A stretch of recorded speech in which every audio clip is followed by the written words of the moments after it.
Okay, let's start with an image. Picture the Great Pyramid just standing there, huge, in the desert. What's it actually saying? Right. Because this deep dive, it's looking at an essay that argues it's got a pretty clear message, actually. Something like, I intend to rule forever. That's a powerful way to put it. Yeah. And it sets up the core idea of this essay we're digging into, Schuyler fiction's The Pyramid as Political Software. Exactly. The argument is it's not just this, dead monument.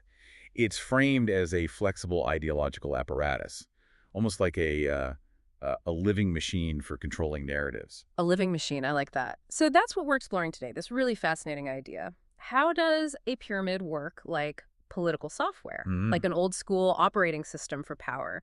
And how does its physical shape actually mold how people think?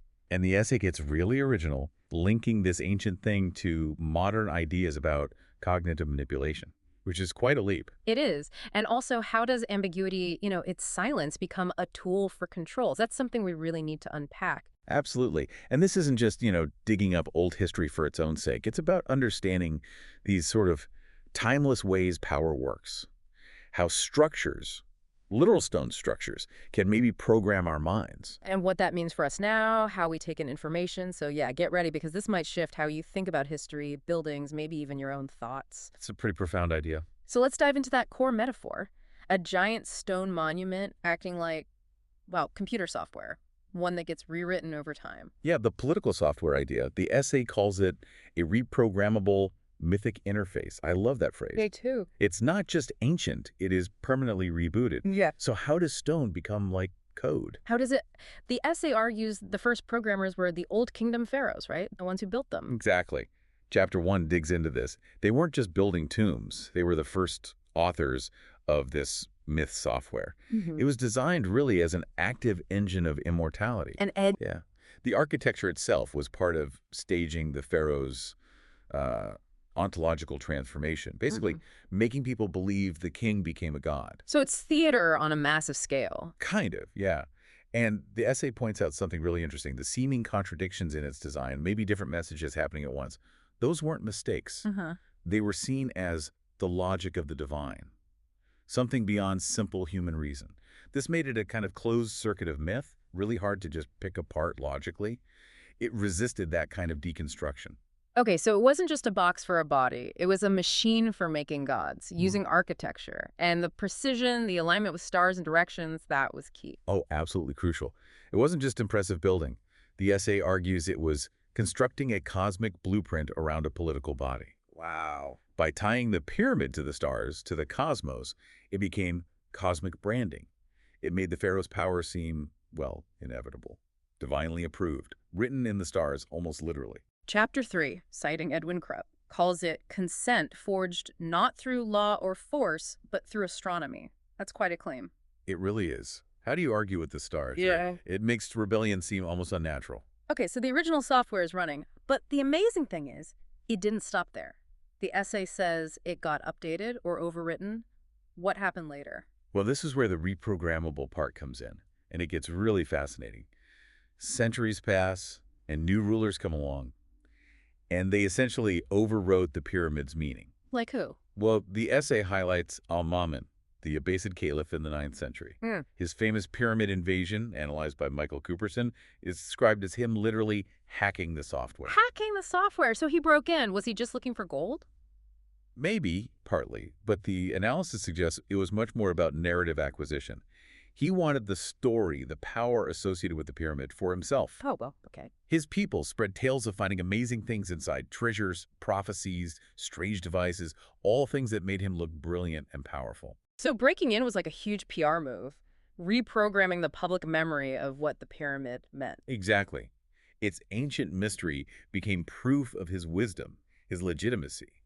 It helped create this idea of an unbroken line of knowledge and power, connecting his Abbasid rule back through time. That's incredibly clever, using the monument to validate his own project. Immensely clever. He wasn't just taking over a building, he was hijacking its legacy. And then, even later, there's another update the essay calls the prophetic update. Okay. This comes from a 12th century text, the Kitāb al-Istibṣār. It gives the pyramid a whole new story, a sequel. It's recast not as a tomb at all, but as a kind of legendary operating system, or even a preemptive ark. The preemptive ark, like Noah's Ark, but before the flood? Sort of, yeah.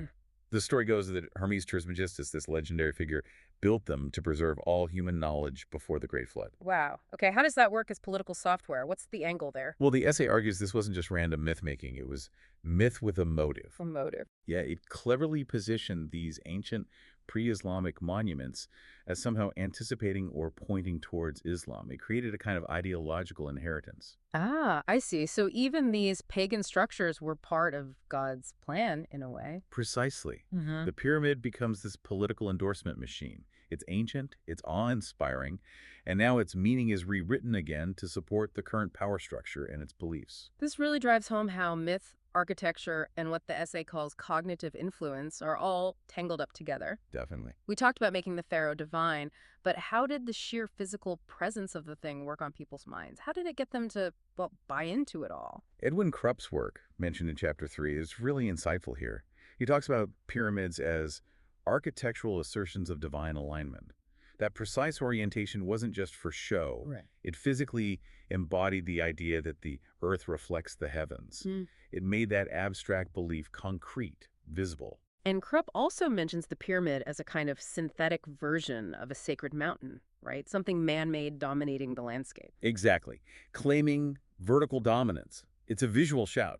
This person was different. This person was chosen. The sheer scale alone must have been psychologically overwhelming. It's hard to imagine. That connects back to al-Mamun breaking in, doesn't it? Physical act having ideological weight. Yes, precisely. Cooperson frames that breach as a ritual of conquest over time.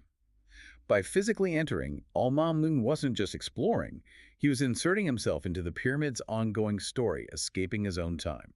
Becoming part of the legend. Becoming part of the legend. And Cooperson even suggests his interest in hieroglyphs wasn't just academic curiosity. It was a metaphor for conquering meaning itself, owning the structure and its secrets. So physical violation becomes ideological capture, which brings us to another key theme, ambiguity. How does the fact that the pyramid is kind of silent, hard to read, actually make it more powerful? Seems backward. It does seem counterintuitive, but the essay argues its resistance to interpretation is its core strength. Back in the Old Kingdom, that complexity, the multiplicity, and contradiction wasn't a bug, it was a feature. A feature. Yeah, strategic. It made it that closed circuit of myth, hard to pin down with rational argument, deliberately unknowable in a way. How do you effectively criticize something you can't fully grasp? That's a good point. And that echoes later, too, like in the Kitāb al-Istibṣār text. Exactly. It calls the pyramids incomprehensible, but says their mere existence proves divine power. That deliberate unknowability turned them into a sort of holy cipher. Guarded by ambiguity. Guarded by ambiguity, meaning only the insiders, the powerful, those closest to God, could claim to truly understand them. This creates what the essay calls a belief vacuum. A vacuum that rulers could then step in and fill with their own meaning. Precisely. Al-Mamun perfectly weaponized the unknown. He used the pyramid's mystery to boost his own image, creating this curated relationship with the past's unknowable power. Because the pyramid itself, as the essay notes, offers no clear meaning, no inscriptions on its exterior, no accessible interior. Its silence becomes this cognitive trap. A trap where belief feels like it comes from you, feels personal, even though the stage has been set, the options subtly limited. Okay, this is where my mind really started buzzing. The connection to modern ideas of cognitive manipulation, like stage magic. Yeah, it's a really original connection the essay makes. It draws on work by Alice Pailhès and Gustav Kuhn about magicians forcing. Magicians forcing, what is that exactly? It's how a magician subtly guides you to make a choice. Pick a card, any card. Yeah. While making you feel like your choice was completely free. But it wasn't. They steered you. Okay, I get it. The illusion of free will. Exactly. The illusion of choice is effective because the participant is unaware that they are being guided. So how does a giant pile of stone do that? The essay argues the pyramid is a stunning piece of environmental forcing. Environmental forcing. Yeah. Its size, its perfect shape, its alignment. None of it explicitly shouts, believe this. Instead, it suggests it powerfully but passively. You stand there, feeling small, feeling awestruck, and your brain kind of fills in the blanks. This must be incredibly important. The person behind this must have been almost divine. You arrive at the conclusion seemingly on your own. You've been forced, but it feels like discovery. Wow. It's what the essay calls Cognitive choreography, like the magician distracting you with one hand while guiding you with the other. The pyramid's mystery distracts while its form subtly directs your thoughts. It's not just representing power, it's actively guiding your mind. Right. And this leads to the idea of monumental architecture as cognitive infrastructure. It's not just background scenery. It actually helps build the pathways for how you think. So the pyramid doesn't just symbolize immortality. It instructs the viewer to think in those terms. It creates awe, not through logical argument, but through this subliminal overwhelm. It builds a belief environment. It defines the terms of discussion almost. Yeah, serving as an ancient prototype of cognitive conditioning, a silent teacher of obedience, awe, and hierarchical truth. It's a really provocative way to frame it. It is. And the essay makes a very strong case for how effective this political software has been, how it keeps getting rebooted. But it does make you wonder, right? Does this software ever crash? That's a great critical question. Does it ever encounter, like, bugs or resistance? Are there interpretations that don't just serve the powerful? The essay focuses heavily on the successful reprogramming. Yeah, what about the times it didn't work? Or when people found ways to read it against the grain, subversively, does the system always win? And related to that, the essay talks about the illusion of choice, how belief feels personal even when guided. But maybe there's still some room for individual agency in interpreting that silence. Like maybe the ambiguity, the belief vacuum, also allows for meanings the builders or hackers never intended. Even counter-narratives, the essay doesn't explore that as much. It focuses more on the top-down control aspect, which also makes me think about other ways to analyze this. The essay touches on narrative, power, knowledge, structure. You mean like bringing in other theories? Yeah, potentially. How would someone using, say, Foucault's ideas about power and knowledge read this? Or semiotics, the study of signs, how does the pyramid function purely as a sign? Or post-structuralism, which loves to deconstruct fixed meanings. Could that offer another way to understand the pyramid's mutability, its slipperiness? Right.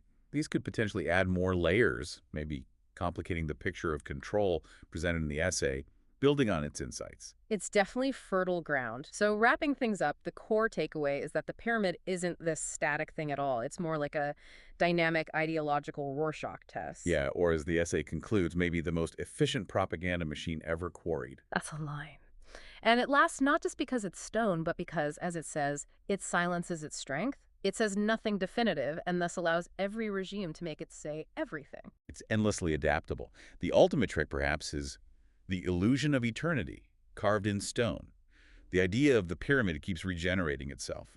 So the final thought for you, the listener, how might this ancient political software still be running, maybe in updated forms today? What are the modern monuments, physical, digital, maybe even narrative ones, that are subtly shaping your mind? Guiding your beliefs, inviting you to fill in their silences, making you feel your conclusions are all your own. When maybe, just maybe, you're participating in a much older, much grander program of influence. Something to think about.